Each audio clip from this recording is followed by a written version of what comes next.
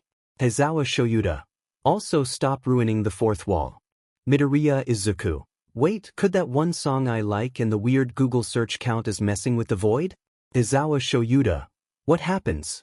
Midoriya Izuku, basically it's a song in English called Peace Sign, and whenever I Google animes while listening to it I get a weird glitched out result for My Hero Academia. Aizawa Shouto, sounds like void activity to me.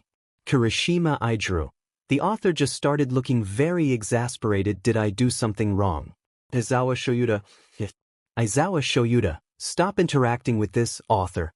Kirishima Ijuku, she just told me she lives in America. Kirishima Ijuku, INTERESTING. Aizawa Shouto, enough of that. Aizawa Shouto has locked the chat for one-day chapter text. Midoriya poked their head into the meeting room.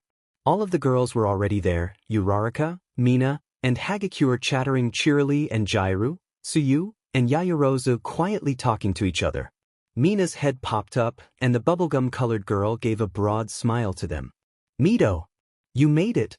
They smiled back at her before nudging the door open a little more, showing the huge box in their hands. A little help please?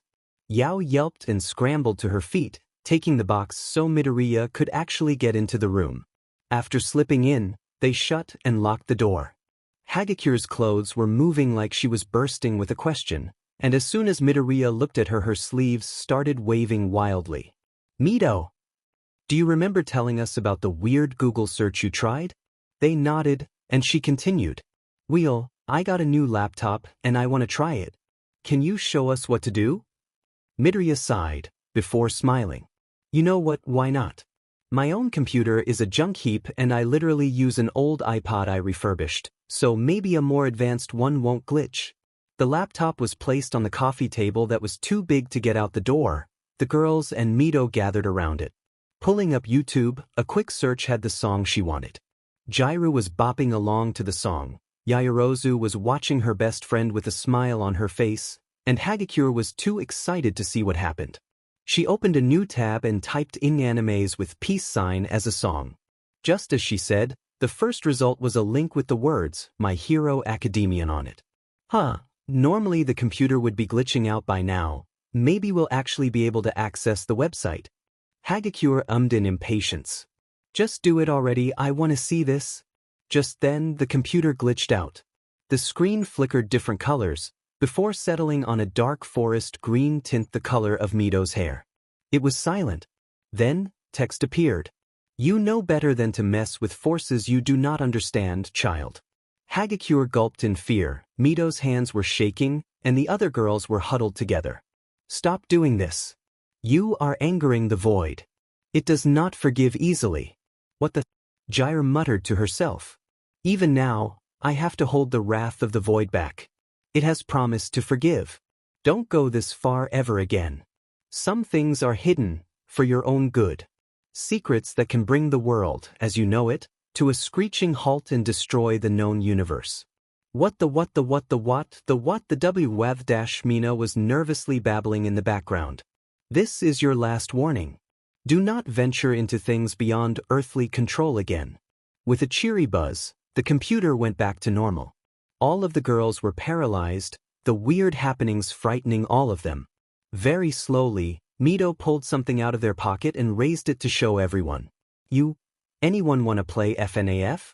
Almost instantly Mina had gotten over herself, waving her arms in the air excitedly.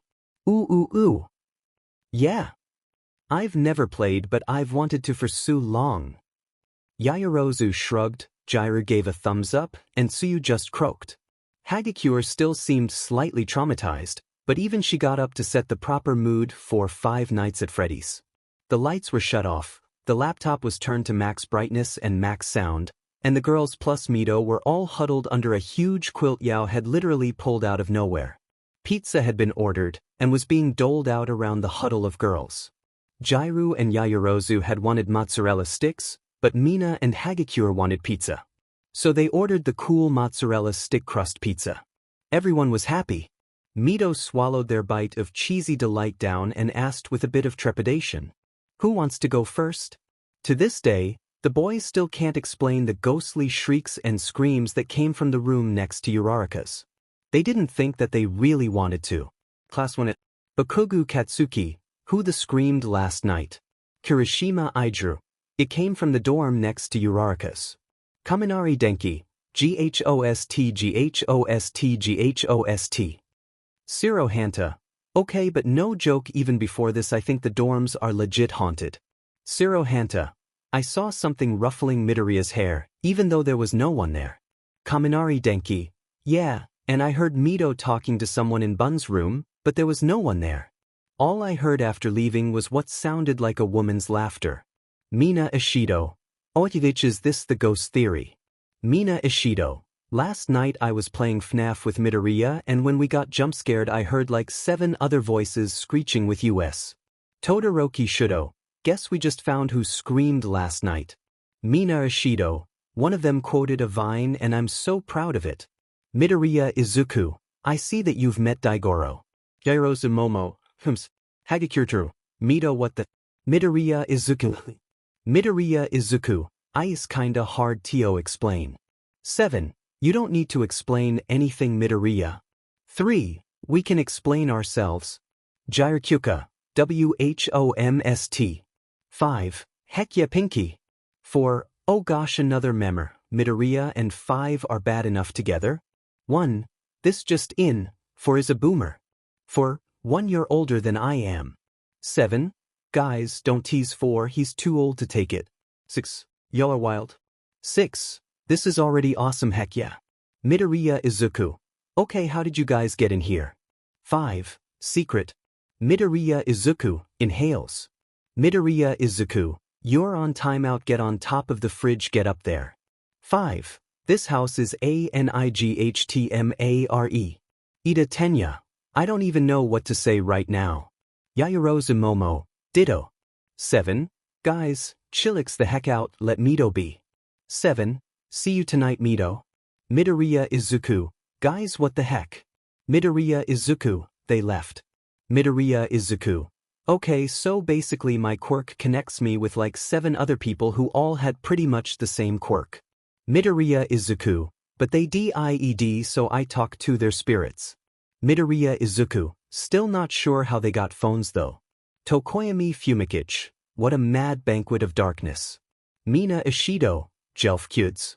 Kaminari Denki. WHOADDEDYOU. Tokoyami Fumikich. I have always been here. Jiraiya. Well, that's not creepy and threatening at all. Chapter text. Girls chat plus Mito.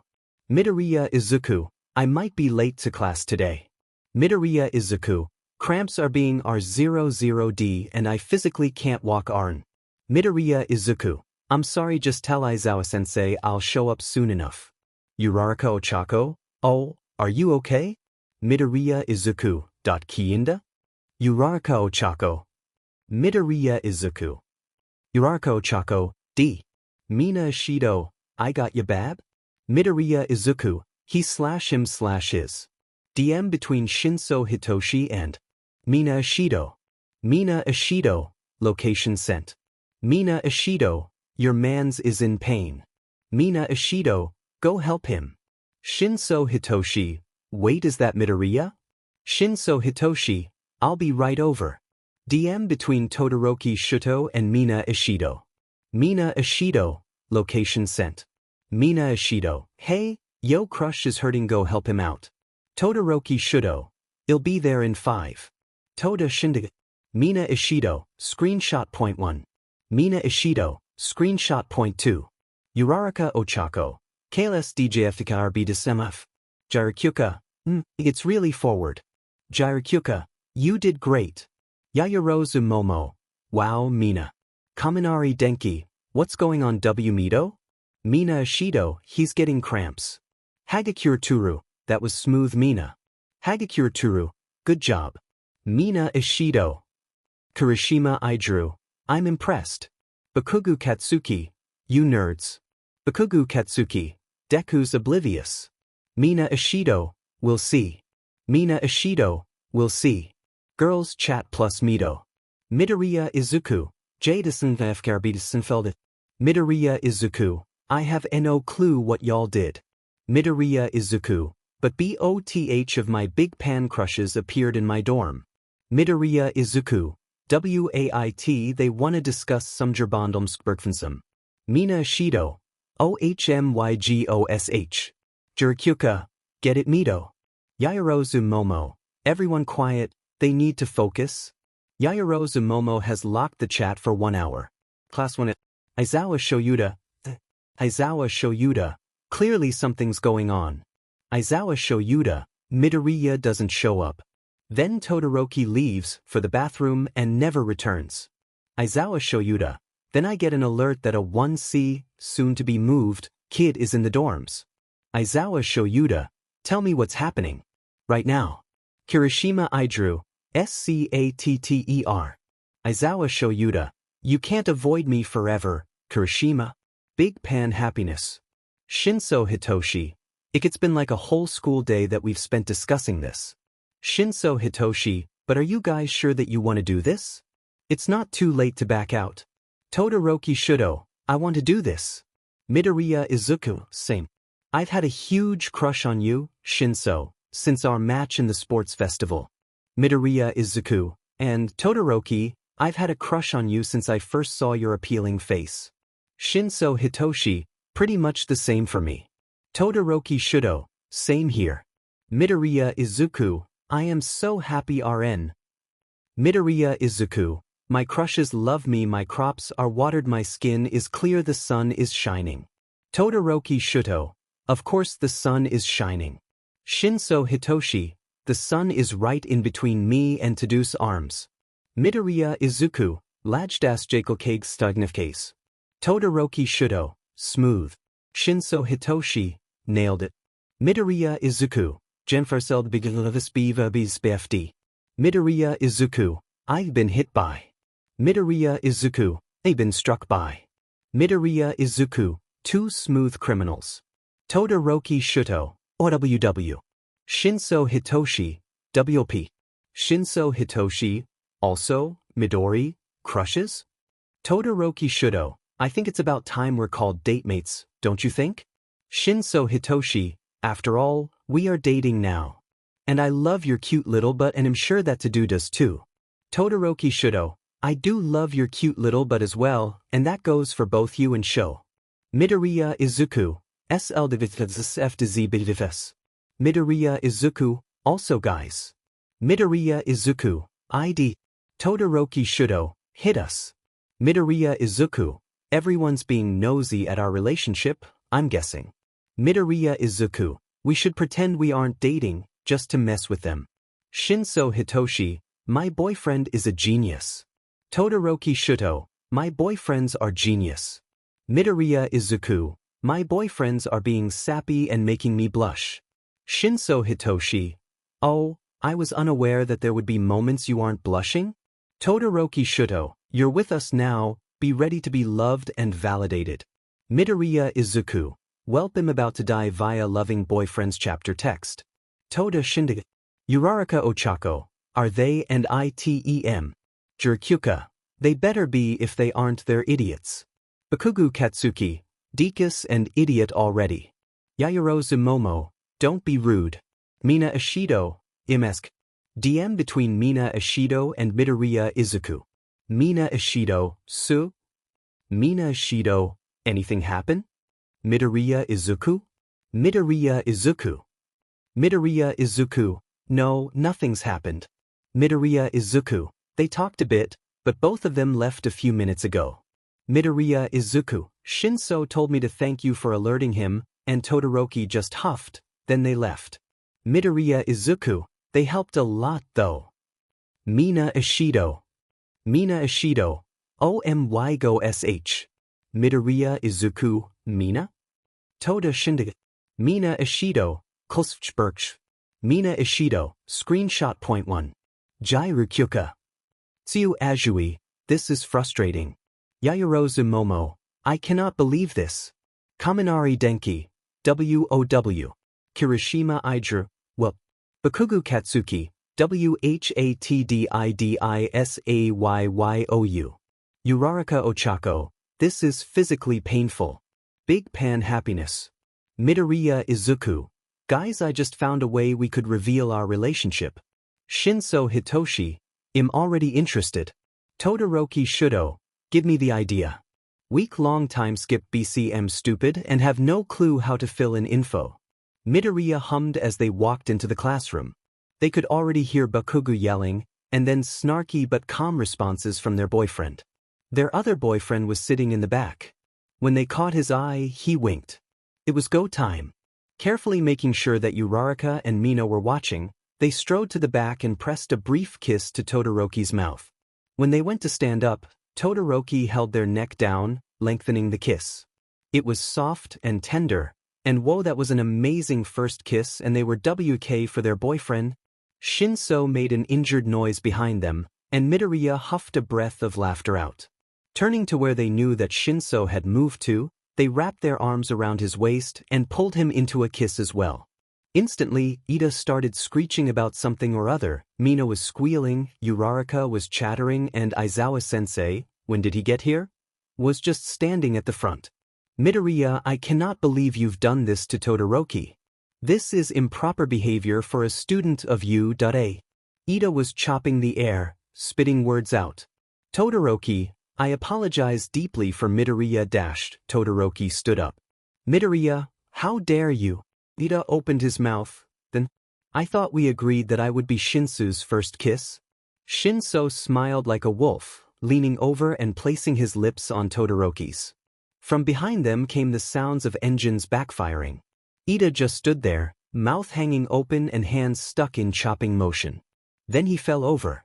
Jairu burst out in laughter when she saw Iida fall, and Yaoyorozu muffled her own laughter behind a hand. Mina was too busy squealing to laugh. Uraraka accidentally made herself float in surprise at the clunky thud that came from the floor. Hagakure's seat was violently wobbling, the empty clothes waving through the air. At the front, Aizawa cleared his throat. Yes, the children aren't alone anymore. Everyone get your notebooks out and turn to page 394. Wow, who likes school anymore? Aizawa Shoyuta. Okay, I know there was a pool open. Aizawa Shoyuta. Whoever bet against Shinso, Midoriya, and Todoroki getting together, gimme my winnings. Kiyama Nimuri. WOT. Hisashi Yamada. Unexpected but not surprised. Yagi Tashinori. I was waiting for them to announce it. Yagi Tashinori. It's been painfully obvious. Yagi Tashinori. Also, Nizu, I'm just letting you know I'll be off campus tomorrow. Yagi Tashinori. I have a date. Nizu, understood, have a good date. Kiyama Nimuri. DAT? Snipe. Are you datin' a bell or a cowboy? Ectoplasm. Snipe, oh my gosh. Kiyama Nimuri. Apologies, Snipe, but that Esiki. Snipe, well I tried. Yagi Tashinori, she's a lovely woman. Maybe one day I'll bring her to the school and introduce everyone. Hisashi Yamada, YEAAAAAAAA. Aizawa Shoyuta. Hisashi Yamada, relaxing right the now. Aizawa Shoyuta, good husband. Kiyama Nimuri, Koftsvingfkebitskesks. Snipe, y'all broke midnight. Aizawa Shoyuta, y'all. Hisashi Yamada, y'all. Nizuo. Yagi Tashinori, y'all. Yagi Tashinori, y'all, from his girlfriend. Yagi Tashinori, sorry she wanted to say that. Ectoplasm, y'all. Snipe, shut your up. Class 1 at Todoroki Shouto, I just saw All Might sneaking in a woman? Todoroki Shouto, he kissed her cheek? Midoriya Izuku, stop chatting. Midoriya Izuku, sleep. Todoroki Shouto, it's like 7:30? Midoriya Izuku, SLEP. Todoroki Shouto, okay bab. Time skip. Big pan happiness. Midoriya Izuku, Jadien KMHFK Disil. Midoriya Izuku, CNG anyone anuser. Midoriya Izuku, Pulsui ist Nieda. Midoriya Izuku, Pulsenfer. Todoroki Shouto, wait. Todoroki Shouto, babe what's wrong? Shinso Hitoshi, im amu to the dorms. Todoroki Shouto, thanks, love. Shinso Hitoshi, love. Todoroki Shouto, bib. Shinso Hitoshi, im in the common room where you at.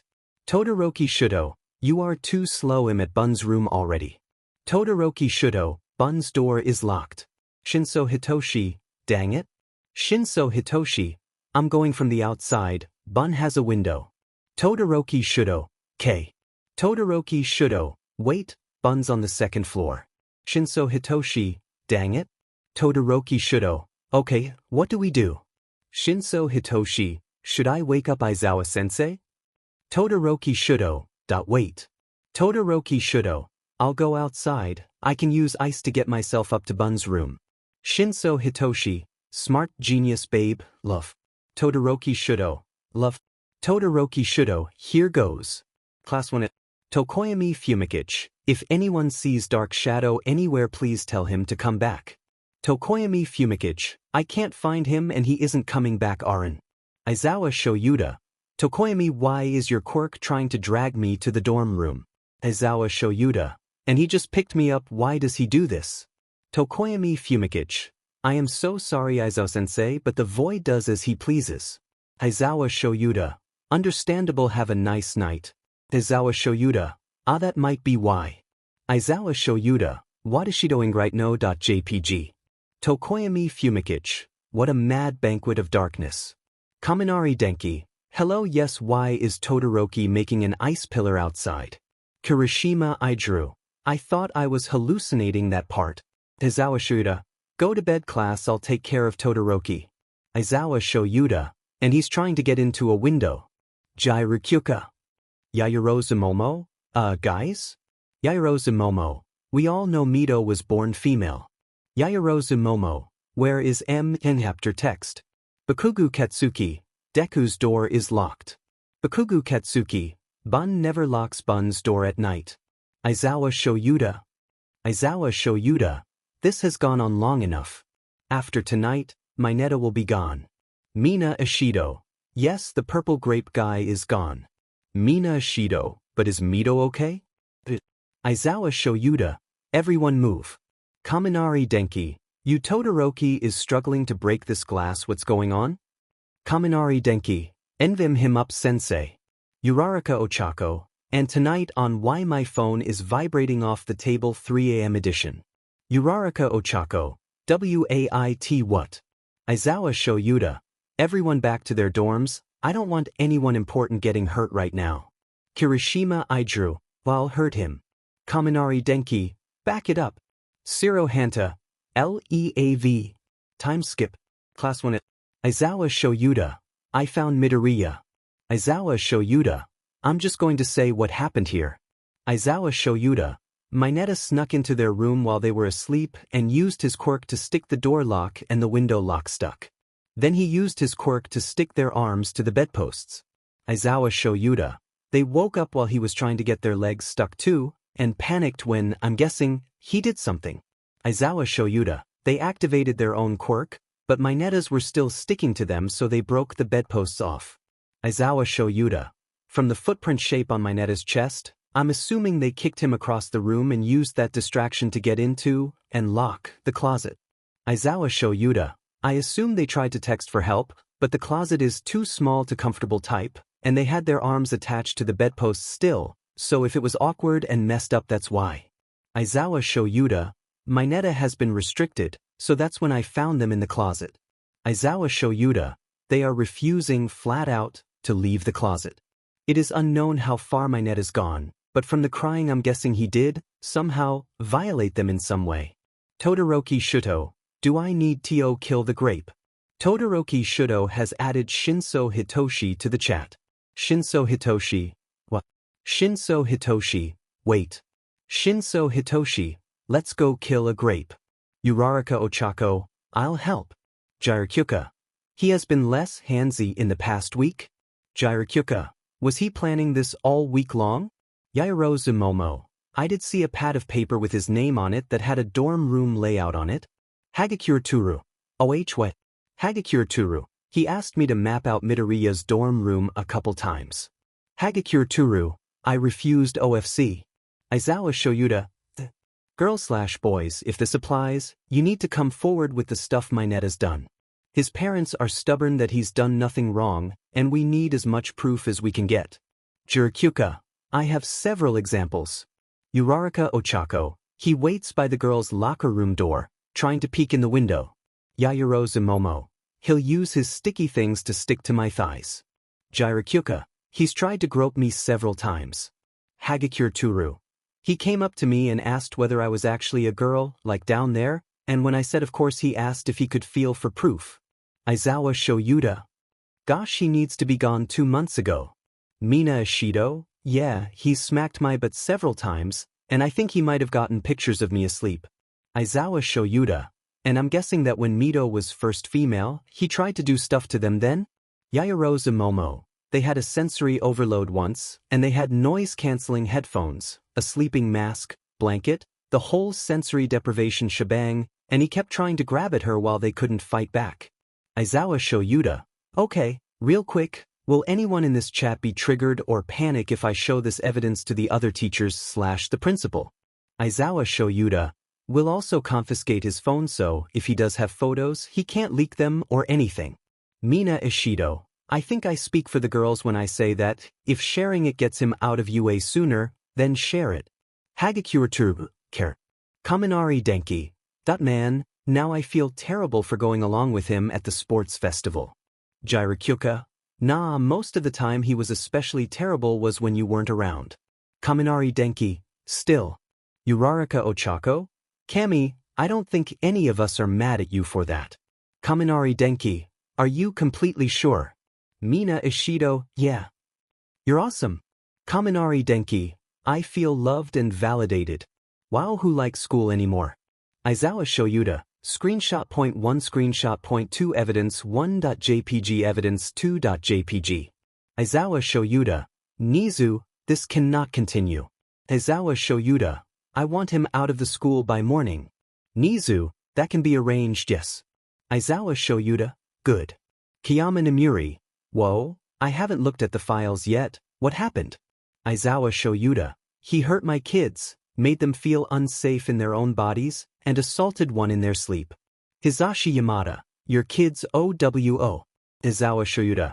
Put that back where it came from or so help me I will eviscerate you. Chapter text. Big Pan Happiness 4:30 a.m. Midoriya Izuku. Thank you. Midoriya Izuku. Thank you so much. Midoriya Izuku. I couldn't use my arms and I was scared.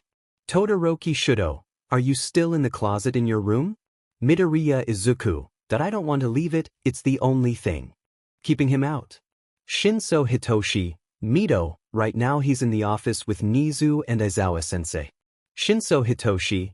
And right now he'd have to get through the whole of one Aizawa-sensei, All Might, the faculty, and To-Do and me. Todoroki Shouto. He'd be frozen in a glacier before he can say a word.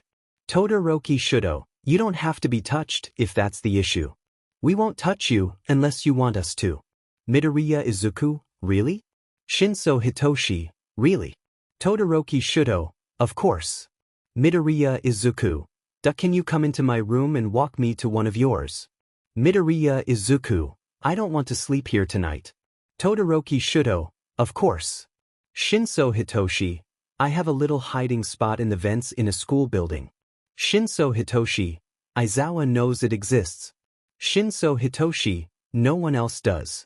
Todoroki Shouto. That sounds like a good idea. Sounds secluded and calm. Midoriya Izuku. As long as it's away from here. Shinso Hitoshi. Got it. Shinso Hitoshi. I'll text Aizawa-sensei and tell him that we're up there, and tell him not to expect either you or Todoroki in class. Todoroki Shouto. Call me Shouto. Todoroki Shouto. Both of you. Shinso Hitoshi, then call me Hitoshi. Midoriya Izuku, Izuku. Todoroki Shouto, okay, let's go get Izuku. Shinso Hitoshi, bun like the vents it's quiet. Todoroki Shouto, good. Midoriya Izuku, thank you guys so much. Todoroki Shouto, anything for my date mates. Shinso Hitoshi, care. Midoriya Izuku. Shinso Hitoshi, now come on, let's go to the vents. Todoroki Shouto, coming. Midoriya Izuku, waiting for you too. Todoroki Shouto, love.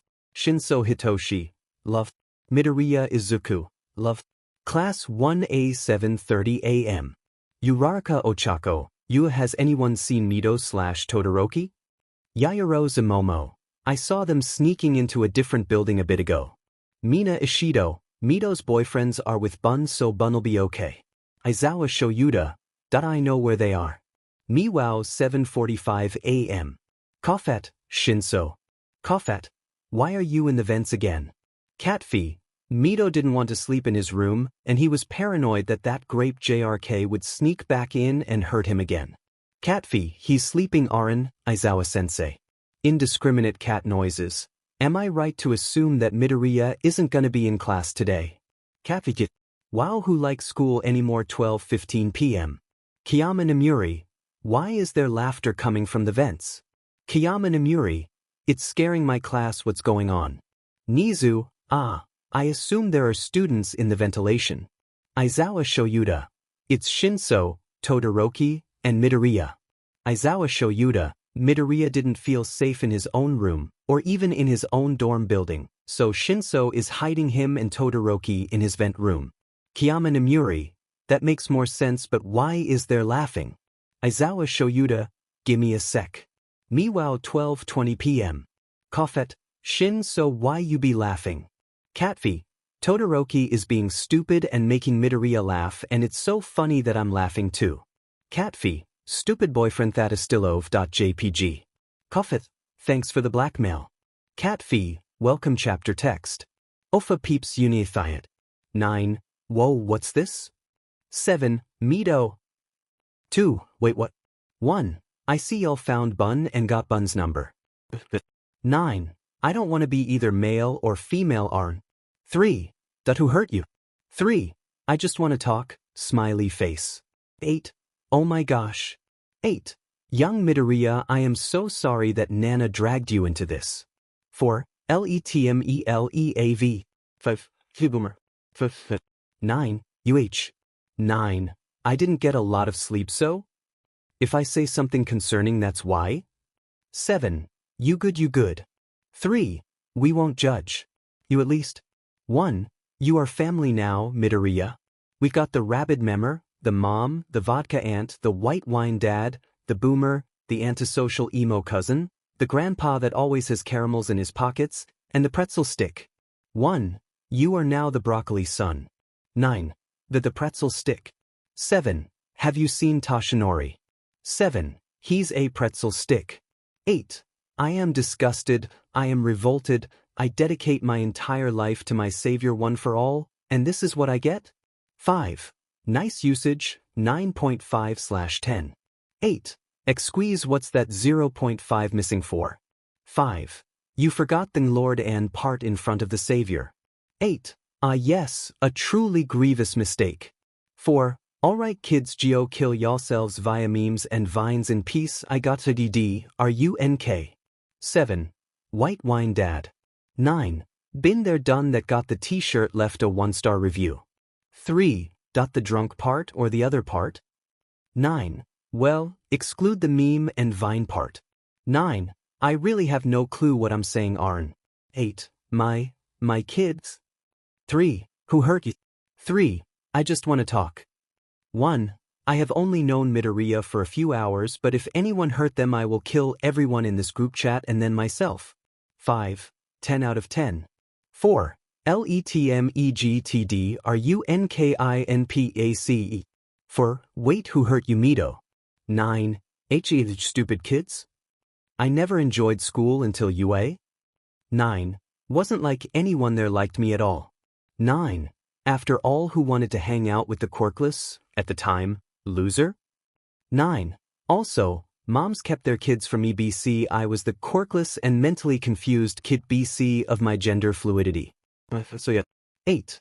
Midoriya, do you need to vent about life before you? 3. Because if you want to, then you can do it here. We won't judge, and we're the safest people to keep a secret as we're dead. 9. Yeah, can I vent here? 3. Of course on. 9. Are y'all sure BC when I start I won't stop? 1. Go ahead, it'll help. 9. Let's go. 9. Basically everything was normal until I was proven to be quirkless. 9. My dad slowly started getting worse and worse, and eventually he and mom fought. 9. It was nasty, I think her arm still has the burn scar on it. 9. He left to America after that. 9. This was when I was 5 to 6. 9. So I was going through that and Kaken was being really rude. 9. I was the prime target at school and everyone bullied me. 9. I'd protect a kid from Kaken, then when he left they'd sock me and run away. 9. Then I hit middle school. 9. Stuff got tougher, especially when I was diagnosed as autistic and realized I was gender fluid. 9. Suddenly I went from the quirkless freak to the quirkless mentally ill and confused kid. 9. Any hope I had at friends were dashed. 9. I kept getting red spider lilies and white chrysanthemums on my desk. 9. Then Kaken told me, straight up, that the only way to get a quirk was to take a swan dive off the roof and hope I got one in the next life after exploding my notebook. 9. So, I was tired of life, and even All Might promising me his power wasn't enough. 9. I asked him to get back to me later, and I went home, and when mom was at her night shift, I went into the bathroom and, yeah. 9. The scars on my wrist are probably never gonna fade, never mind the ones on my arms. 9. And I've said too much gotta sleep BYE. 3. WA it who's Kaken. 3. Who do I kill for telling you that? 8. Wait, that nickname is familiar and exploding. 8. Young Midoriya, are you telling me that young Bakugo did that to you? 1. Midoriya. 4. Midoriya? 7. Ouch, I hate the world. 7. I am going to murder Kaken whoever that is. 5. Mean buddy. 6. I get online and see. 6. 6. NVM can I kill WU? 7. Field trip to Mito's place let's go. 1. I'm coming, hold y'all's horses. 4. Getting drunk is being put off, we gotta go kill a kid chapter text. Aldra JH was a big bad. Hiroka Kokiai, you guys did anyone else see the green-haired chick at the sports festival? For UA? Oyama Benjiro, you saw it too. Nakaharu Yuyu. Do you guys seriously think that that was Midoriya Izuku? Quirkless wonder? Stupid autistic ret dead. Kid? Nakaharu. There's a reason we picked on her so much, Yakna. Yokoi se. I mean, Present Mike himself announced her as Midoriya Izuku? Nakaharu. Let's be honest, it was probably a half-sibling or something. I mean, her of a mom wouldn't have let herself stay alone for long, especially with a quirkless kid. Urushido Gankuro? Yeah, like anyone would actually like the quirkless kid's fat mother like that. Urushido Gankuro. I mean, I was taking the bus with her, and I swear the bus was tipping to her side. Hiroka Kokiai? Guys, just chill. I have an answer. Hiroka Kokiai. UA has their kids leave campus at least once a week for groceries for the dorms and such. Hiroka Kokiai. We just hang around the entrance till we see the green-haired kid. Hiroka Kokiai. If it is, we remind her exactly why she shouldn't have even tried for UA. Hiroka Kokiai. If it isn't, good for our peace of mind, right? Nakaharu, good plan. Nakaharu, my quirk does need to be exercised a bit. Oyama Benjiro. Hey, I can work on mine too. Yokiti, let's go. Class 1 at Midoriya Izuku. Hey guys, I am going out for groceries. 1. 111. Midoriya Izuku. Anyone want anything? Kirishima Idru. Can you get more of those shark seaweed nibbles? Midoriya Izuku. Of course I love those things too. Kirishima Idru. Heckywea. Kaminari Denki. Get me fruit snacks. Bakugo Katsuki. If you don't get me at least 3 energy drinks, I will explode you 2 bits. Midoriya Izuku, got it. Todoroki Shouto, is there anything at the store as appealing or delicious as your or Toshi's looks, Aizu? Midoriya Izuku, Roitsengorudomgolf. Midoriya Izuku, I'll get you their iced coffee, it's to DIEFOR. Shinso Hitoshi, double order please, same reasons. Midoriya Izuku. Midoriya Izuku, final call. Mina Ashido, MOUNTAINDWNDORITOS. Midoriya Izuku, gamer fuel. Midoriya Izuku, on the list it goes. Sadarikadu, sugar, normal brown and powdered. Midoriya Izuku, I'm heading out. Midoriya Izuku, I'll keep y'all posted. Midoriya hummed as he bounced out to the gate. A swipe of his shopping pass across the gate scanner and he was out, walking down the road. At least, until a familiar group of people started power walking towards him. He saw who they were and his stomach instantly fell to his feet. It was the gang. The only people that Bakugo would listen to other than himself in Aldra. Not that he did it often, but he would. They were also his main tormentors, again, except for Bakugo. And he did not want to run into them again, especially right now when his mind was kinda low already. So he tucked his head down, hunched his shoulders and power walked. Until 2 hands grabbed his biceps and shoved him into an alley. He fell over, feeling the back of his head collide with a sharp thing on the ground. He hissed and tried to curl up, but a body straddling his hips stopped that. Looking up, he saw Hiroka Kokiai, long fingers the stuff of nightmares long past. Next to him, Urushido Gankuro, red demon wings stretching out and casting a familiar shadow of fear. Looking up at the girl straddling him, his blood ran cold. It was Nakaharu. Her quirk was over-sensitizing the body's nervous system and senses, and it had made for a bunch of terrible sensory overloads in the past.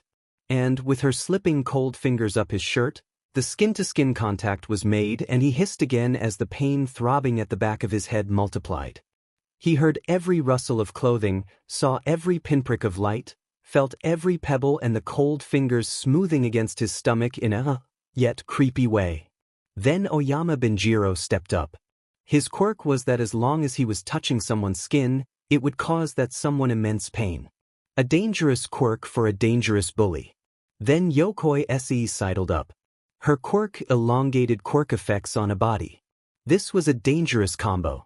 And of course, the one time they were all together was now.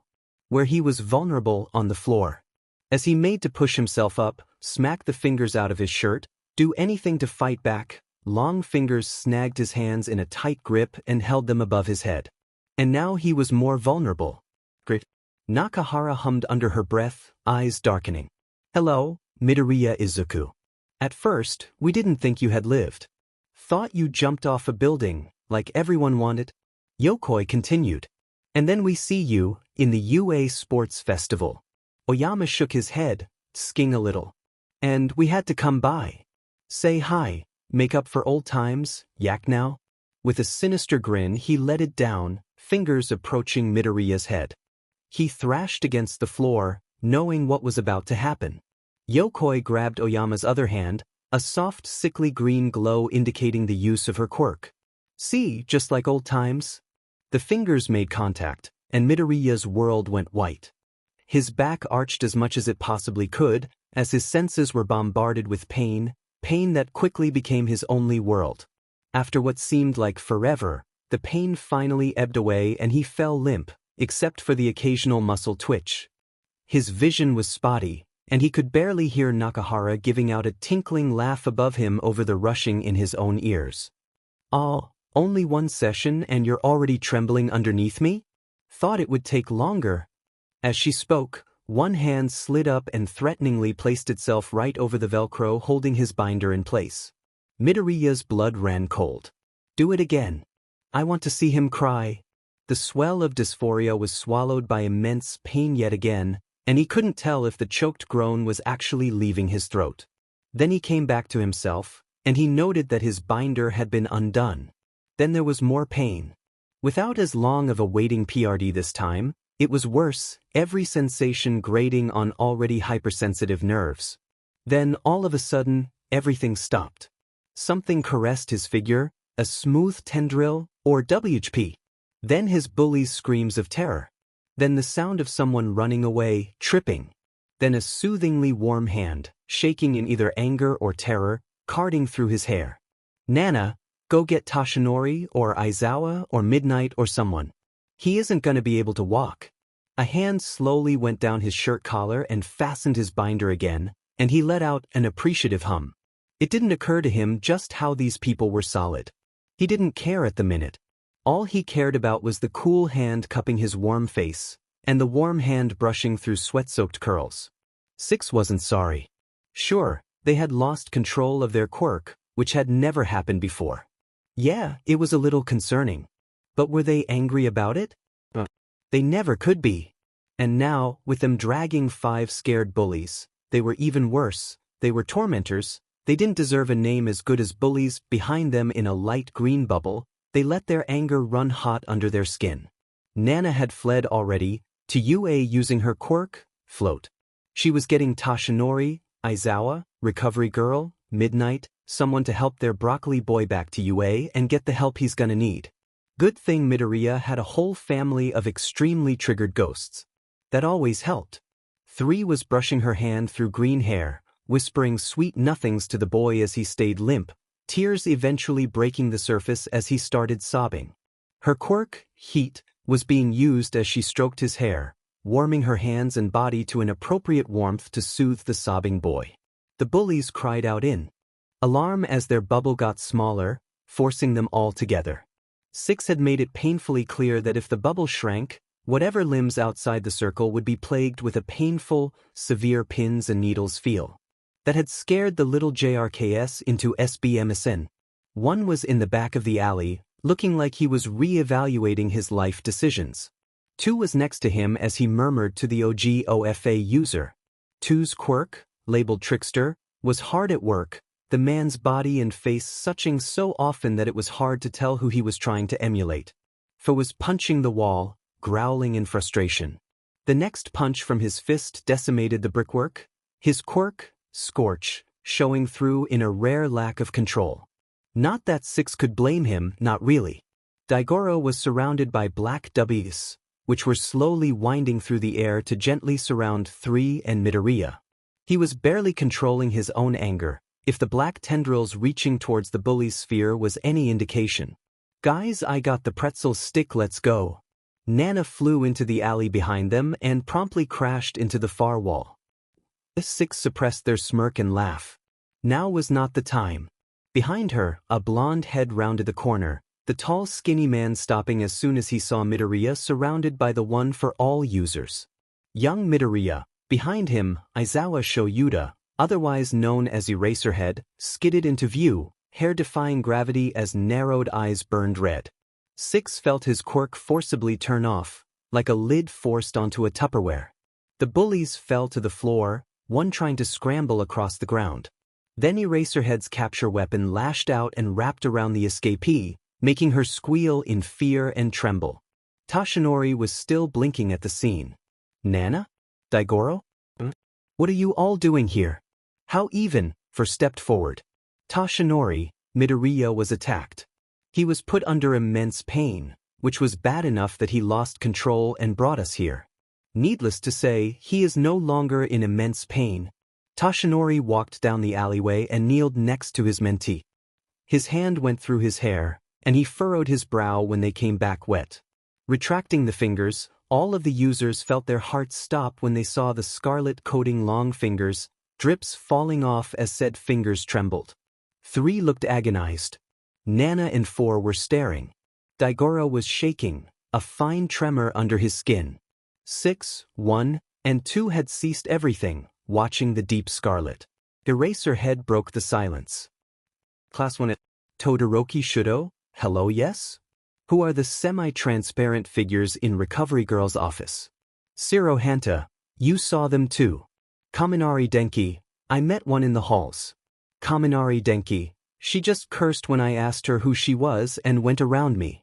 Kaminari Denki, Toshinori-sensei rebuked her, said her name was Nana or something like that. Shinso Hitoshi, Hello, yes, does anyone wish to try dissociation potion? Kirishima Iidru, de-dissociation potion.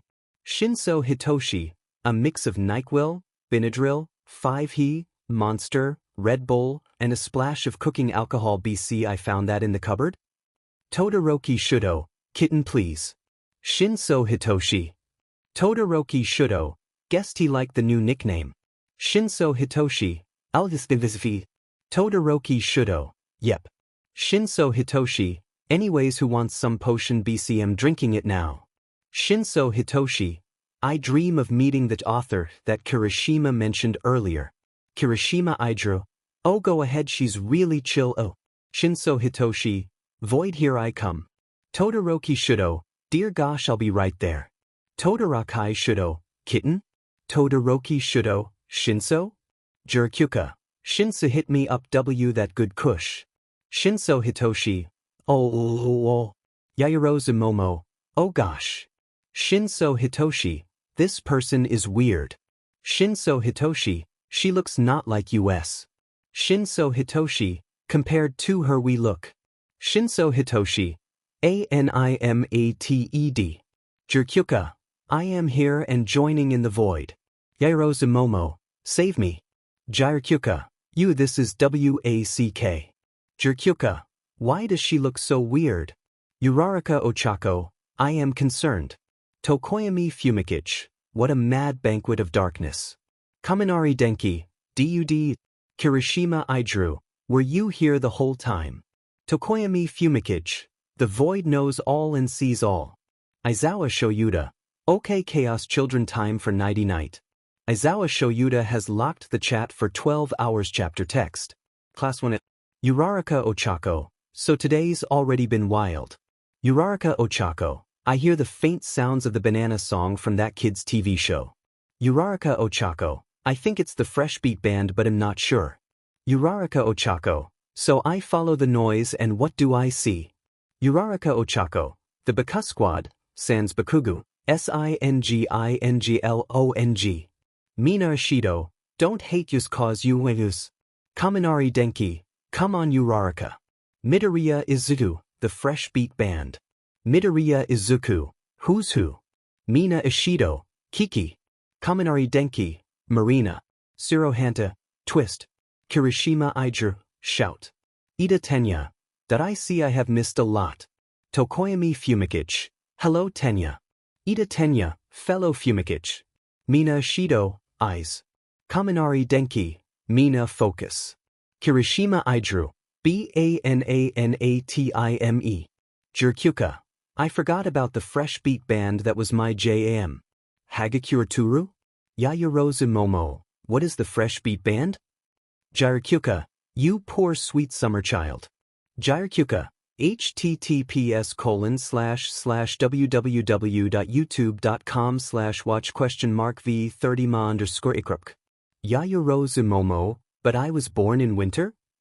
Yaoyorozu Momo, NVM, this song is a bop. Uraraka Ochako, WAIT.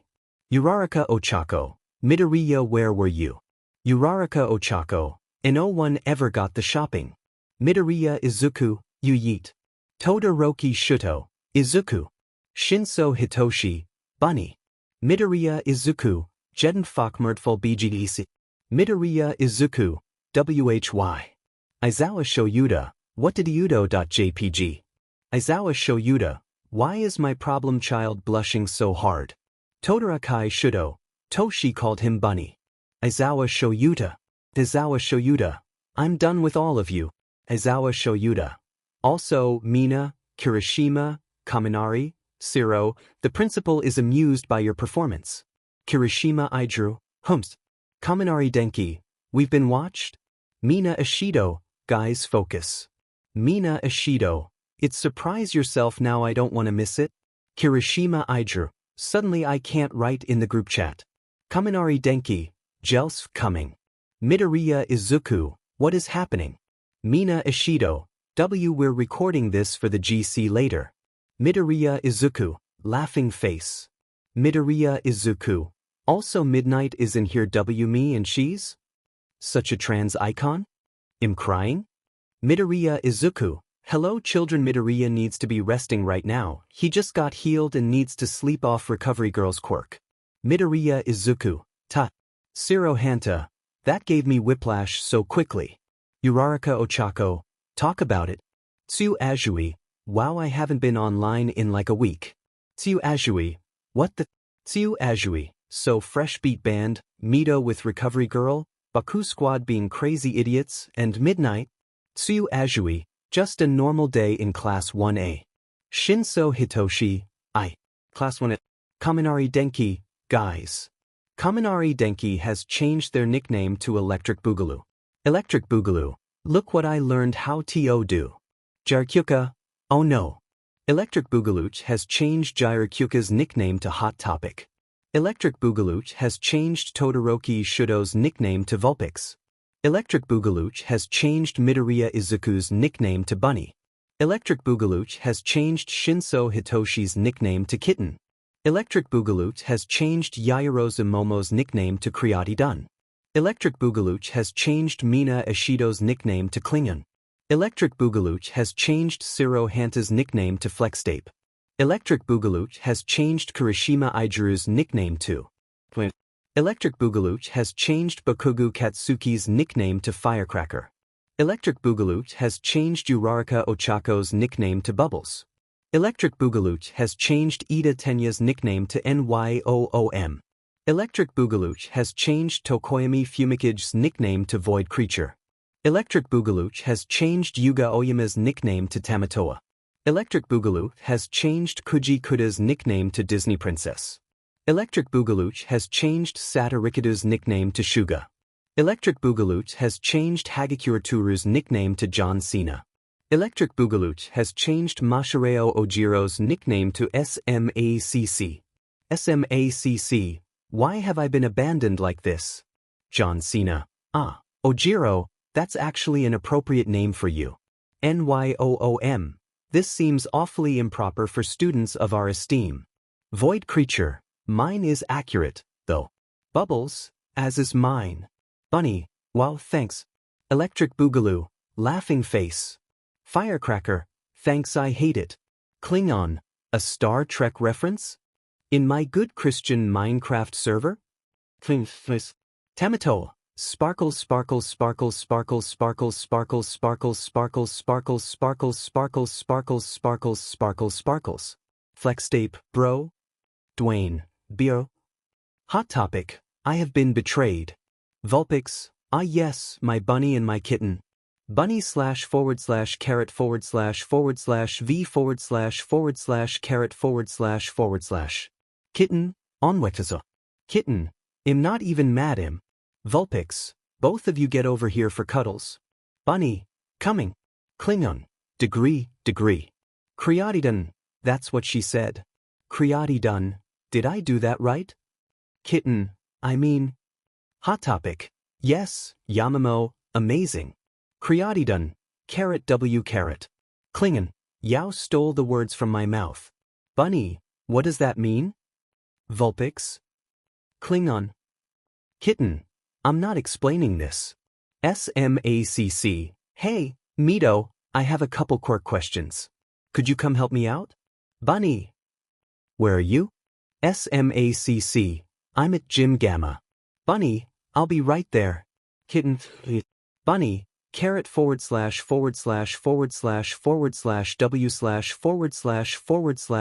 / / carrot. Bunny, it'll be 30 minutes, Toshi. Bunny, BRB. Kitten, okay. Vulpix, you know what this calls for. Kitten, flustering. Vulpix, flustering. Klingon, I am suddenly scared for Mito. Vulpix, don't be, he'll be fine. Kitten, yeah, completely fine. Aizawa Shoyuda, oh dear gosh. Aizawa Shoyuda, you know what, this isn't worth the fight. NYOOM, Aizawa-sensei, I know exactly how you feel. Void Creature, Tenya, don't even pretend you don't meme at all times in our DMS. Klingon, WOT. NYOOM, Fumikage. Void Creature, Nyihi chapter text. Class 1 Bunny, guys, I just had the best idea. Yamamoto, can I ask you something? Kriati-dun, you sure? Bunny, This is gonna be amazing. Woo. Kitten. I'm kinda scared for Izu. Vulpix. Me too, me too. Kitten. Why the pet names? Kitten. I'm too weak. Vulpix. 3C love. Kitten. 3. Bunny. Everyone come to my dorm room, this is gonna be epic. Electric Boogaloo. Coming, and who did y'all choose for your internships? Creati done. I'm choosing either Uwabami or Fatgum. Bunny. I'd choose Fatgum. Uwabami is basically a glorified fashion model. Not really a big hero. Creidon. Surprised face thanks Mito. Dwayne. Anyways. Dwayne. Mito, why are we meeting in your dorm? Bunny. You'll see, this is gonna be epic. Tsuyu Asui. Just got there. Tsuyu Asui. It's chaotic, but it is gonna be awesome. Electric Boogaloo. 0 I forgot to nickname Yubi. Electric Boogaloo has changed Tsuyu Asui's nickname to Froppy. Froppy thanks Carol. Dwayne. Midoriya. Dwayne. What about Aizawa-sensei, how will he react to this? Bunny. W about him, I got present Mike and Midnight to do this with us. Electric Boogaloo. Ooh, is that why there's an otamatone and a guitar? Hot Topic. Squeeze. Firecracker. Sounds chaotic. Firecracker. I'm in. Dwayne. Amazing. Froppy. Poor Aizawa-sensei. Bunny. Let's do this, guys. Twinkies.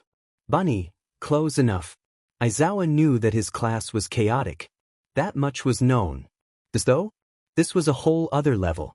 He was grading papers when he heard screeching from the common room. So he was walking down to the common room when he heard his dear husband and Midnight screaming too. This was another case of craziness. Nothing too bad. Then he reached the common room and gosh, they had kazoos. And their voices. Hiding around the corner, he pulled his phone out and started recording. It took him a second to realize what they were singing /kazoo ng /otamatone ng /kitaring.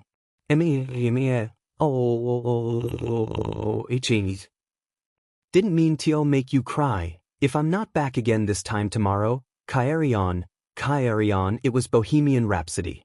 It was Bohemian Rhapsody. On the kazoos. And screaming. And otamatone. And guitar. Why was this Aizawa's class?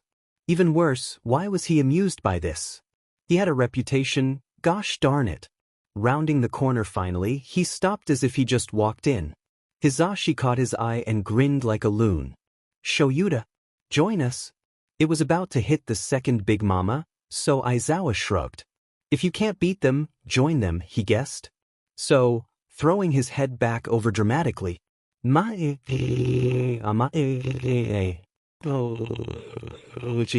was so glad he got this on tape. The rest of the school needed to know that Class 1A wasn't as serious as they believed, even if his joining in was caught on tape. It was too glorious to resist. And the happy grins by everyone involved was worth it. And Midoriya's eyes, sparkling in happiness. And Yaoyorozu's normally stoic face red, trying not to laugh as she screeched right along with half the class. And the rare look of enjoyment on Bakugo's face as he kazooed away. And Kirishima's cackling in the middle of instrumental breaks. And Mina smiling wide enough to split her face in half. And Kaminari letting off little electric sparks as she helped set the mood for the rest of the song. Then it stopped. But Midoriya had a fix for that. Old Town Road. Instantly, everyone cheered, the kazoos starting back up. Hizashi grinned, Midnight smirked. Oh, I'm gonna take my horse on the Old Town Road. I'm gonna re-ite till I can't no more. Why does school exist? Aizawa Shoyuta, I can be them.mov. Class 1 Bunny, location.doc. Hot topic? Creati done. Wait, Mito? Aren't you on your internship? Vulpix, that's Hosu. Kitten, isn't that where Iida is Arin? Vulpix, guys, I'll be back. Electric Boogaloo has added Shuji Mezu to the chat. Shuji Mezu, I crunched my phone by accident but am back now. Bubbles, how do you crunch a phone? Shuji Mezu, have you seen my grip strength Uraraka? Bubbles, yeah? Shuji Mezu, I had an iPhone. Bubbles, understandable, have a great day. Shuji Mezu, I have a Samsung now and it's so durable like? Apple explain? Electric Boogaloo, Yeah, Samsungs are wicked. Bubbles, don't forget the most durable of phones. Bubbles, Nokia. Dwayne, wait, yeah, those things. Dwayne, those were DOP. Electric Boogaloo has changed Shuji Mezu's nickname to Walls Have Eyes. Walls Have Eyes, I can't say I'm disappointed with this. Shuga, what? Shuga, I leave for a few days and this happens. Dwayne, you missed a lot, Satu. Shuga, I can see that. Bubbles, GUYS. Bubbles, what's going on in Hosu at NYOOM at Bunny? Bubbles? At Kitten. Kitten, Izzy. Kitten, PLZ respond Ima have AHEARTATTACK. Aizawa Shoyuta. Kids, relax. Everyone is fine right now. There were Nomu there and Stain was attacking, but the students are okay. Electric Boogaloo, thank goodness. Dwayne, YIKERS. Kitten, that doesn't help.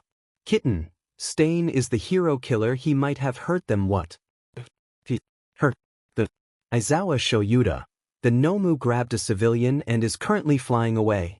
But Endeavor and Gran Torino are giving chase. Kitten, yeah, but where are Izuku and Shouto? Aizawa Shoyuta, Todoroki is with me right now. We believe that Midoriya is somewhere in the alleyway where Stain first attacked. Kitten, wait. Kitten, who was grabbed by the Nomu? Aizawa Shoyuta. Aizawa Shoyuta, son of a Kitten? Bubbles, Shinso, calm down a bit please. Bubbles, Mito will be okay.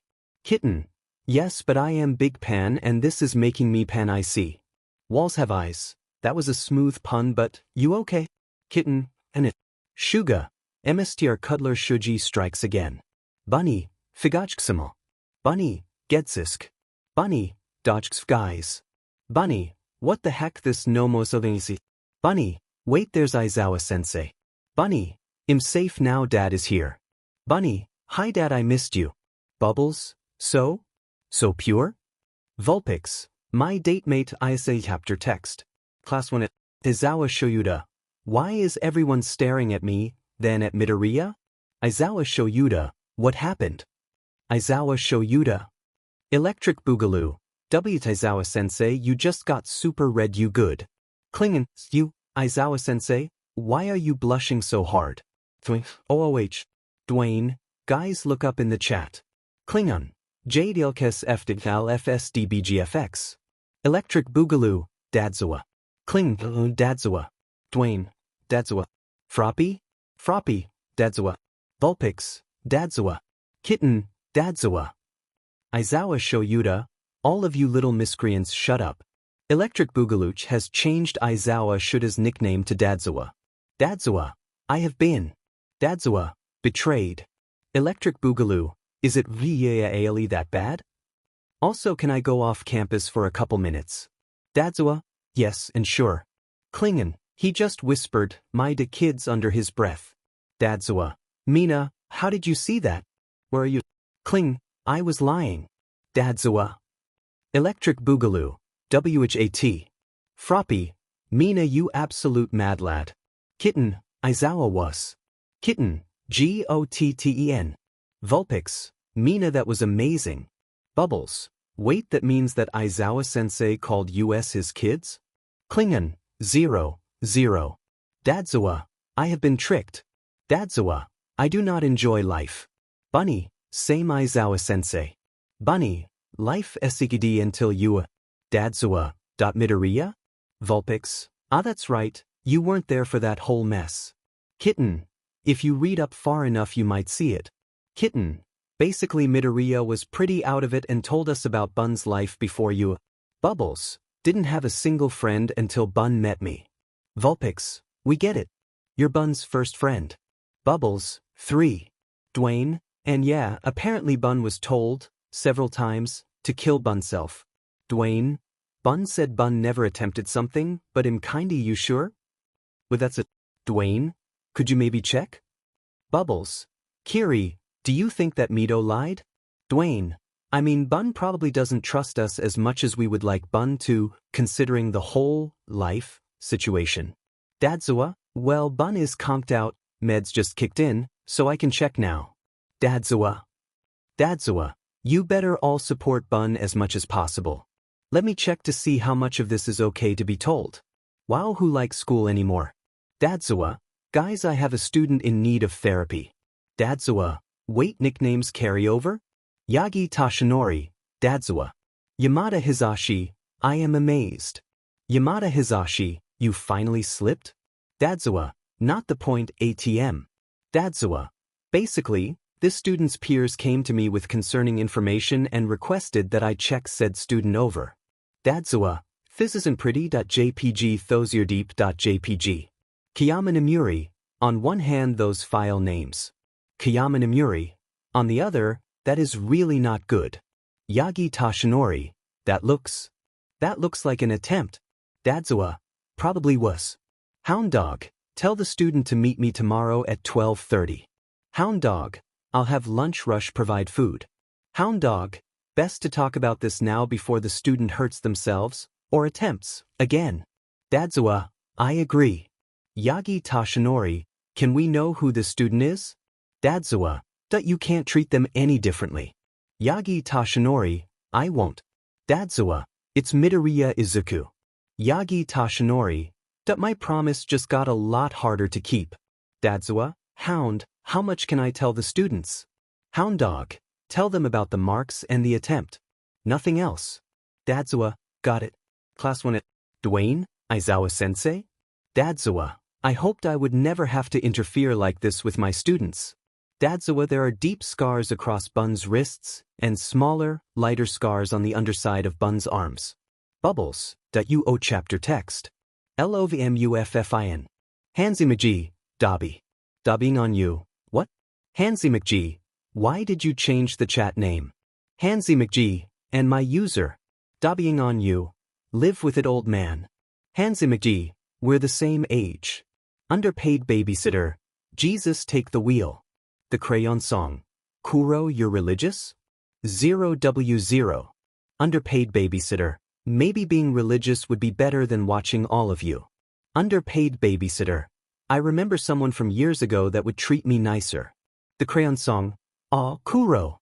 You all of us. Underpaid babysitter, look at my nickname, Toga. Underpaid babysitter, I wonder where that friend went. The Crayon Song. Oh, what was his name? Do you remember? What did he look like? Underpaid babysitter, I don't remember his name, but his first name started with S and his last with A. Underpaid babysitter, he called me something other than Kurojari, then I think it was Yuboro Shirokuma? I think? The Crayon Song. Nope, never heard of him. Underpaid babysitter, Urchlook.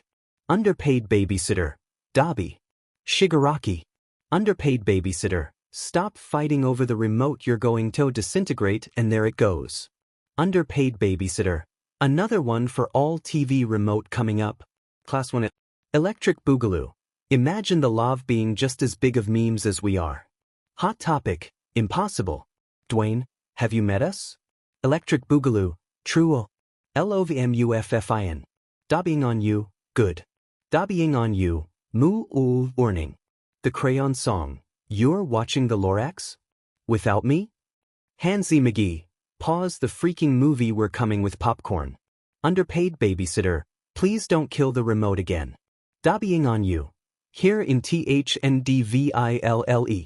Hansi McGee, we manufacture our TRES.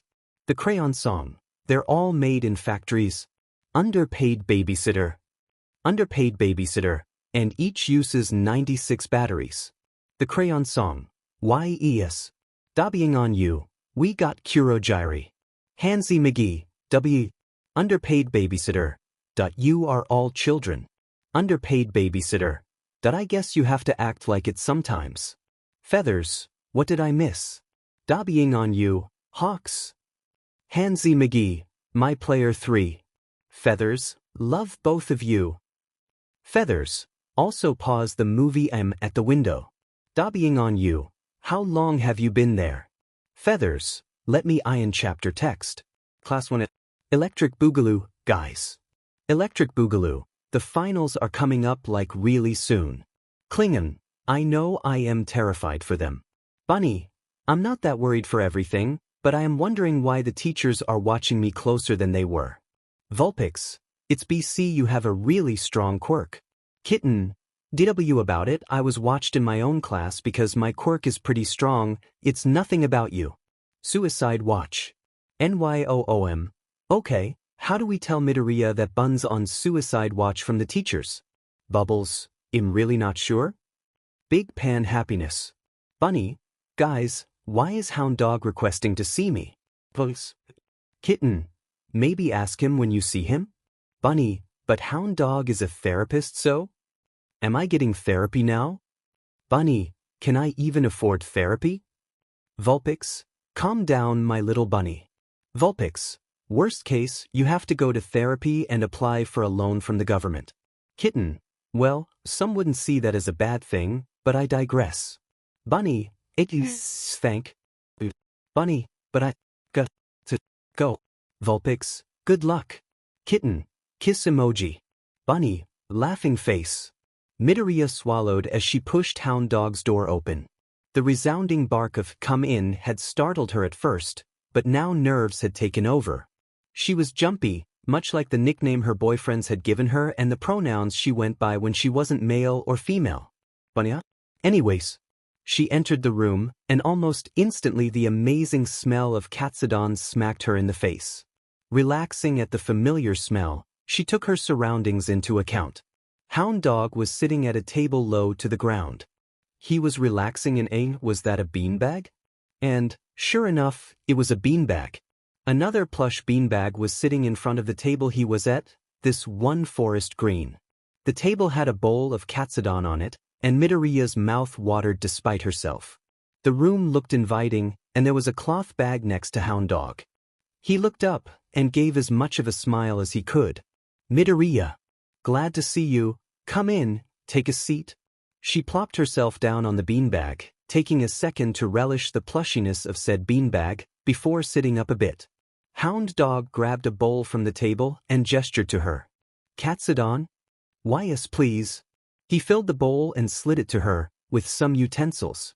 She dug a bite out and popped it into her mouth, closing her eyes as the flavors zipped across her tongue. This was good. Hound Dog got his own bowl and took a bite. They sat in comfortable silence for about 5 minutes, then, Midoriya, do you know why you're here today?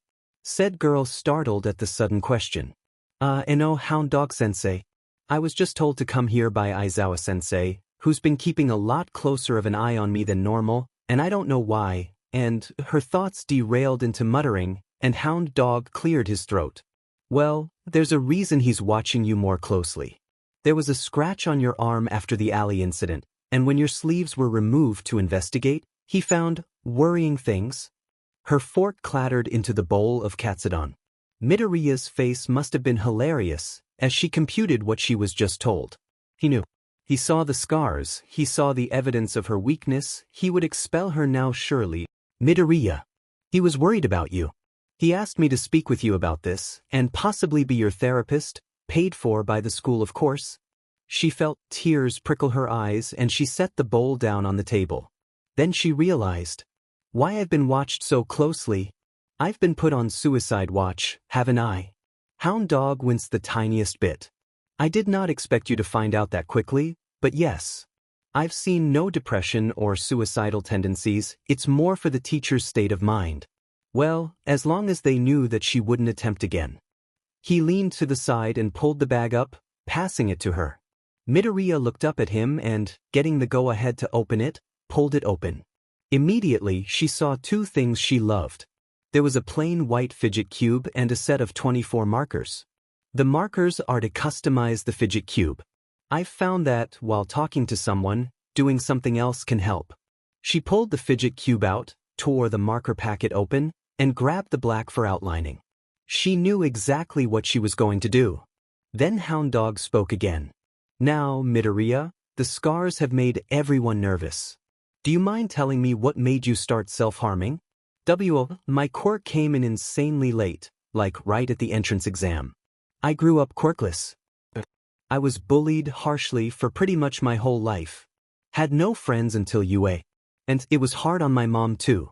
I was never told I could be a hero by anyone. and I needed a way to cope. So I looked it up and ended up on a seedy website, and the rest is history. A short hum. Midoriya felt weird, like she was holding back pressure. She had to keep talking, so she did. I broke a razor and took the blades out and hid them in one of my notebooks. I started, and it felt good. Every day, soon all I really lived for was my mom and the release that it gave me. Eventually, even that wasn't enough. I didn't want to live, and All Might himself had just told me that no, I couldn't be a hero, so I tried to end it. Sat in the tub and cut deeper than ever. Before I bled out, I realized that wow, I really don't want to do this, and I wrapped my wrists up and hid them from my mom. Then All Might got back to me and offered to tutor me, to help me be a hero, and I haven't done anything since then. Hound Dog was silent. His eyes bore into Midoriya's head. She ducked it down and started doodling on the fidget cube again, trying to ignore the heat of tears slipping down her cheeks. And what drove you to look for ways to relieve yourself? The question was soft, a feather pillow in a jail of heavy silence. I didn't know what I was doing wrong. The whisper surprised even Midoriya, but she kept talking. I thought that people were punishing me for existing, and if I stopped existing as much, if I just stopped caring about life, then they would leave me alone, and they would finally stop. They didn't stop. It only got worse after that. The teachers did nothing, they even joined in on some cases, and I tried to find what I was doing wrong, what I had done to make people hate me, and I couldn't find anything, and I was finally thinking, what's wrong with me? What makes me the one person to be hated? And I started hating myself even more, and it just ballooned into a whole mountain of hatred, and I dashed her rant, is that what that was? Had devolved into choked sobs. She felt Hound Dog pull something out of the bag and settle it over her, the familiar weight of a weighted blanket making her relax. I'm not mad that you ranted, Midoriya. Judging by the tears, you needed to get that out. I've decided you'll be meeting with me once a week for therapy. You need it from the sound of things.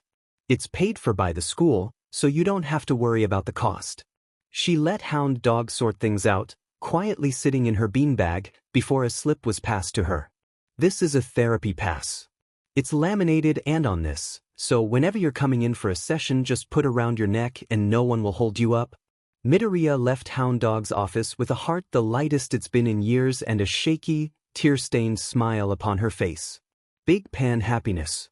Bunny, I'm getting therapy chapter text. Wow, who likes school anymore?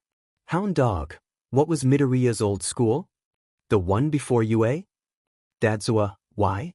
Hound Dog, because we have a school to destroy, smiley face.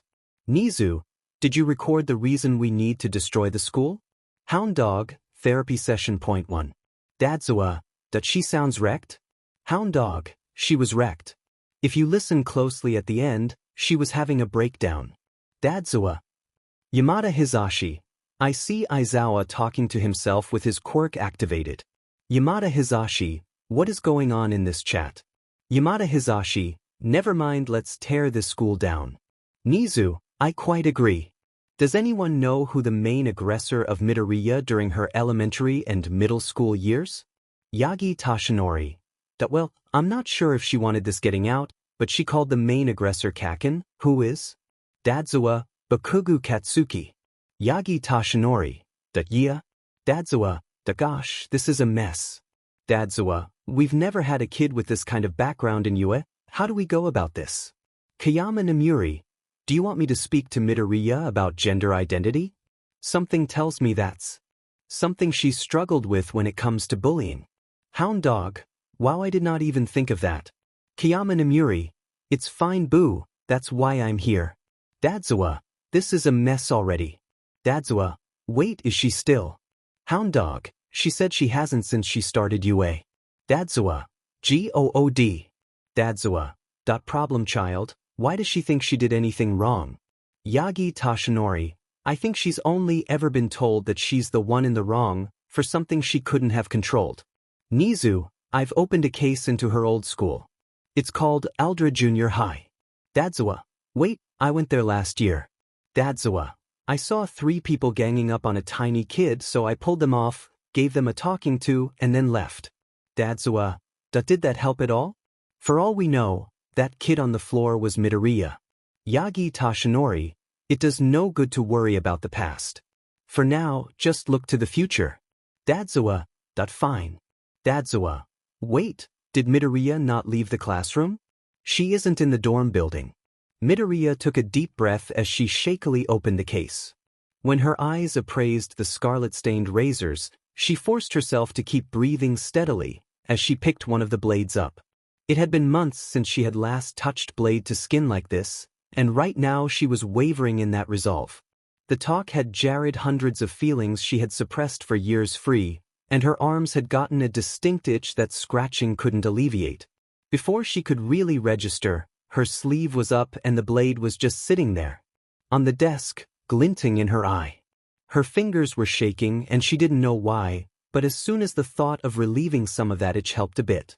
There were bandages and antiseptic in her backpack, but did she really want to do this? Her head whipped up and she looked around, searching for people in the air or looking in the door. There was no one there. Even Aizawa-sensei had left for the day. Glancing back down to her arm, she winced at the ugly sight of pale pink scars spanning her forearms. The deeper, white scars spanning her wrists were even worse. Hey, Aizawa-sensei, I was hoping to get some help on tonight's homework, because I don't exactly understand. Kirishima Ichiro broke off when he looked at her. She was frozen, deer in the headlights. It was painfully clear what she was probably planning to do. The red-haired teen straightened up, an indescribable look in his deep red eyes. So like his, but so different at the same time. Then there was a hand on her shoulder and dragging her from her desk. Midoriya flailed as she was pulled across the classroom. The razor and zippered pouch containing her other blades were left at her desk. She was shaking, she realized detachedly. There was a voice above her, and for the second time that day she felt tears pushing against her eyes. Then the voice disappeared, and she was sitting on the floor with Kirishima settling next to her.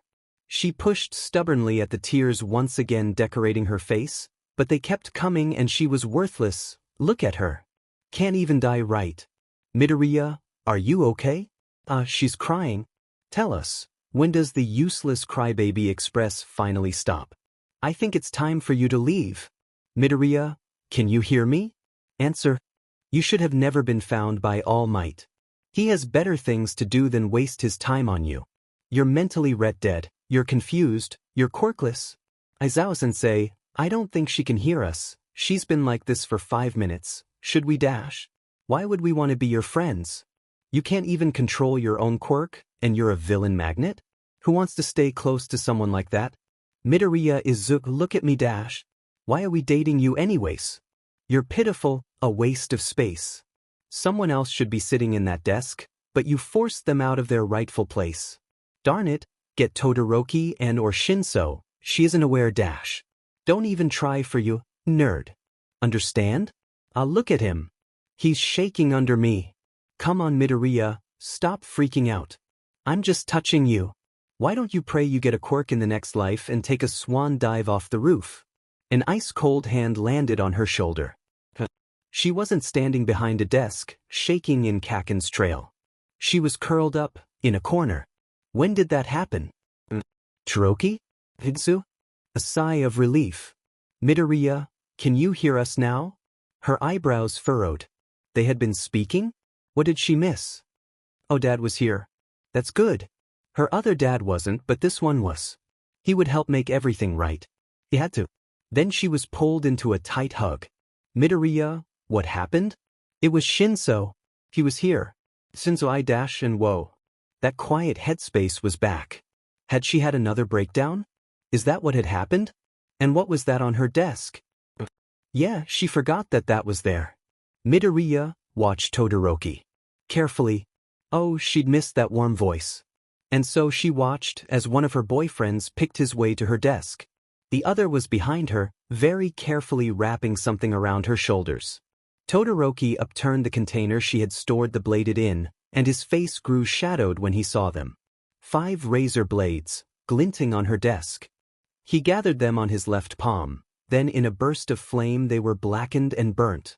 In the corner of her eye, Kirishima yelped and toppled backwards over a desk. Dad was standing by her side, offering silent support. Todoroki transferred the blades to his right hand. Instantly, a thick chunk of ice had surrounded the blackened blades, sculpted into a perfect sphere. He walked to the window, shoving it open. Then his arm reared back and he hurled the ball of ice out the window. She was aware of Kirishima edging forward, and her dad was still silently watching. Todoroki turned back around. Then the headspace snapped in half and color flooded back to her as she fell, sobbing, against Shinso. Wow, who likes school anymore? Dadzawa. So, hound dog, if therapy unlocks emotions that have been repressed for years, wouldn't it have been easier to keep Midoriya in your office so you can monitor her and watch for signs of the resulting breakdown from said emotions? Dadzawa. Because one of my students just called me in a panic because they saw her with razors and then she broke down. Hound dog. Did I thought she vented that all out, did? Hound dog. Now that she's broken down, she should be okay. If I get your permission, on the days we have therapy meetings I'll keep her behind for the rest of the day and monitor her. Dadzawa. If it helps her feel better, go for it. Hound dog. Got it. Time skip of a day. Wow, who likes school anymore? Nizu, Aizawa, go on to social media. I think you'll like what you find, smiley face. Dadzawa, Oda-K? Channel 5 News at WC Radio. Breaking news. Local junior high school being prosecuted for quirkism and neglect of student needs. Read more. Waterbender at 1 of 3. We go to Aldra and yeah. I can say, without a doubt, that it's definitely neglectful of its students and extremely quirkist. I mean, they blacklisted a student that attends UA right now because their quirk came in super late. How is that cool? Ice hot pain at Norleaf. I personally know someone who went here. She's super messed up by it, and it traumatized her even now. It's almost scary to see how 3 years destroyed her. Local Karen at Kanesitha manager. I've met the school faculty and sat in on classes, and it's extremely prejudiced. Basically, in that school if you have a strong quirk, you do no wrong. There was a kid acting honest to goodness. Like a villain there a year ago, and no one did anything. They blamed his victim. Wow, who likes school anymore? Nizu, Channel 5 News is the most reliable news network in the immediate area, so they got the scoop first. Dadzawa. That explains why Midoriya just looked at their phone in the middle of class and burst out cheering. Dadzawa, now everyone else is cheering. How bad of a rep does this school have? Class 1 at Firecracker. Firecracker. Finally. Bunny, heck with. They're finally gonna come down Kakin. Firecracker. The school deserves it. Klingon. Why are we cheering? Dwayne. I am just doing it. BC Katsuki is. Electric Boogaloo. Mood Kirishima. Bubbles. Woot woot. Why is Mido so happy it doesn't matter their happy? Wow, who likes school anymore? Dadzawa. Update. It seems that everyone is cheering simply because Bakugu and Midoriya are. Dadzawa. I don't even want to rein them back in. Yamada Hizashi. Then don't. Let them be happy. Class 1 at Bunny. I am literally so happy this school was basically abusive, so yet. Firecracker. Itsuck. It's finally getting what it deserves. Ha ha yeah. Bubbles. This happiness is infectious and I live for it. Vulpix. I look weird but my datemate is so happy and I love bun and it. Kitten. Send pics. I am still technically stuck in 1C until next semester. Vulpix. Happy bun.file. Kitten. I have found my sustenance. I can live off these pictures. Klingon. Wait, so this is an abusive school being torn down online, Arn? Electric Boogaloo. Wait guys, the school's website responded to the tweet. Aldra Jr. Hi at officialage. What proof do you have of this being true in any way, shape, or form? Class 1 at Bunny. If they recorded my therapy session, they could use that. It was pretty incriminating for them. Dadzawa. Good to know. Bunny? Wow, who likes school anymore? Dadzawa. The school kicked back. Dadzawa. We need to blur Midoriya's name out of the recording and publish it. Dadzawa. Midoriya said we could. Nizu. Channel 5 News at WC Radio. At officialage, our source is a highly confidential, very intelligent principal. He has shared this video with us, only after they got XPLCT permission to use it from the recorded. Therapy session .1. Class 1. Bunny, they used the recording that school is going DOWN. Firecracker. Yeah. Bubbles, this is very positive and wholesome and I loaf it. Vulpix, Midoriya come over here for a sec. Klingon. WO Todoroki get it. John Cena. SPICY. SMACC. I smell Quirkus people getting what they deserve, smells good, smells organic. SMACC. Also Todoroki, I did not need to see that. Kitten. Todoroki, what did you do? Vulpix. Nyee. Bunny. SDLJFDFNJSL. Wow, who likes school anymore? Dadzawa. They're all really happy. Big pan happiness. Bunny. Idaseljgufjif Shouto. Vulpix. Yes, my little bunny? Bunny, you can't just do that. Kitten. What happened? Bunny. Shouto pulled me onto his lap and kissed me. Bunny. Ciro did that one vine and Shouto just. Bunny. Kissed me harder. Bunny. And I am weak for my BO. Kitten. I'll have to do that after class ends. Bunny. Silfchfifsks HITASHI. Kitten. 3C. Vulpix. Nyihihi chapter text. Class 1 at Bubbles. Okay guys, class shopping TRIP woo. Kitten. Should've we're partners. Vulpix. Oh okay? Bubbles. I call Midoriya since y'all are snatched each other already. Vulpix. Izu, is that good with you? Bunny. You guys go have fun. Kitten. I know what I'm gonna do. DM between Kitten and Vulpix.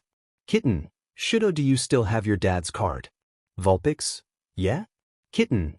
We should get you, me, and Izuku one of those bright yellow sleeping bags that Aizawa-sensei uses each.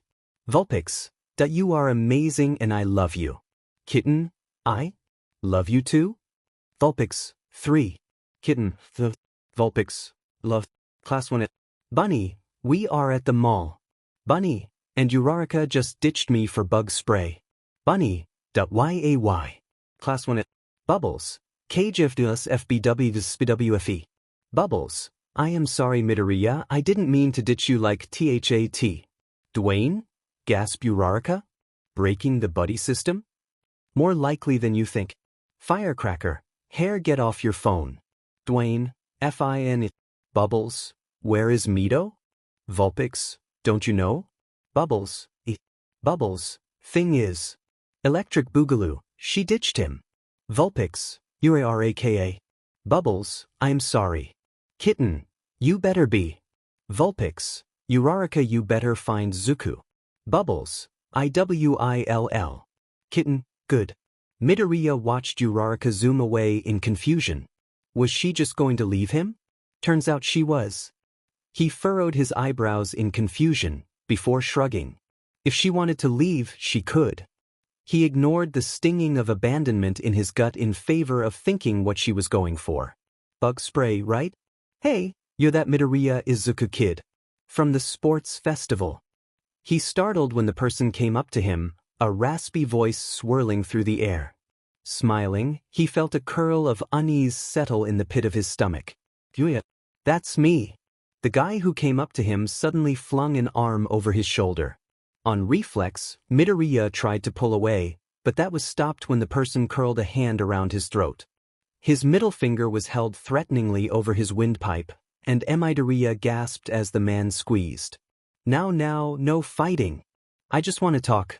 Maybe get a sandwich at that cafe, you know? The man tilted his head a bit so the teen could see his face.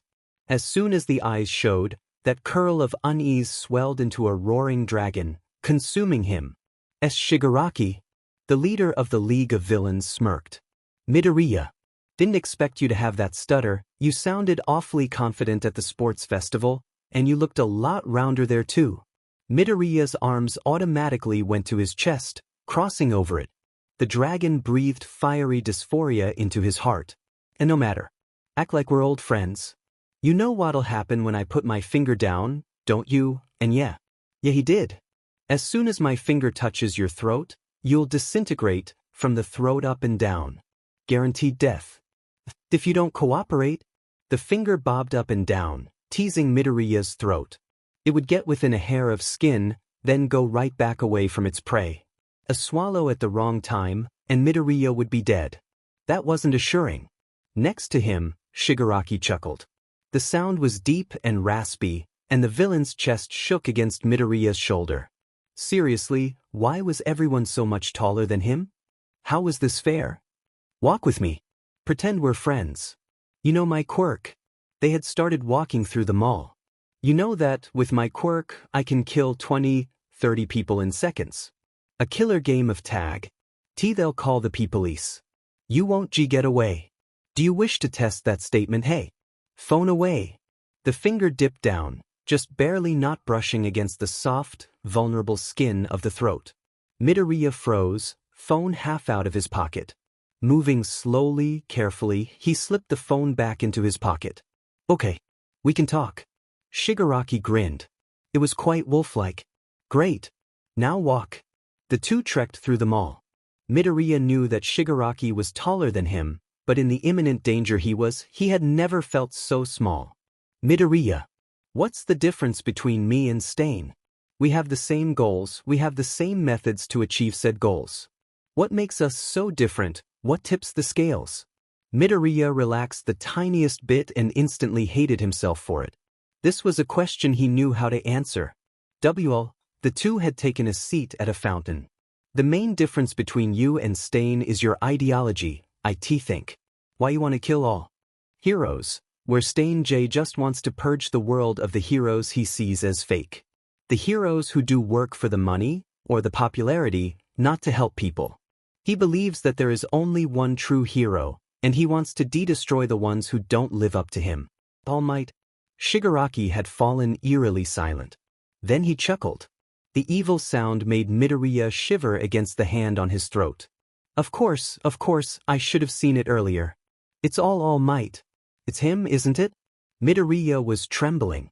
In the literal grasp of his enemy, he was terrified. Then the hand clenched down on his neck. He gasped as his airflow was cut off. He was being choked. A hand instinctively went up and clutched at the villain's forearm, trying to pry it off his neck. And Midoriya? Both his and Shigaraki's heads snapped up. Uraraka was standing about 2 yards away, her face carefully neutral. Midoriya tried to speak, but the fingers squeezing his throat made it kind of hard. Are you friends? And no, I don't think that's it. Shigaraki stayed silent, watching Uraraka carefully. She took a step forward, and the hands squeezed tighter. The threat from earlier rang in his mind. 20, 30 people in seconds. A killer game of tag. Uraraka. It's fine, I'm fine. Don't come any closer.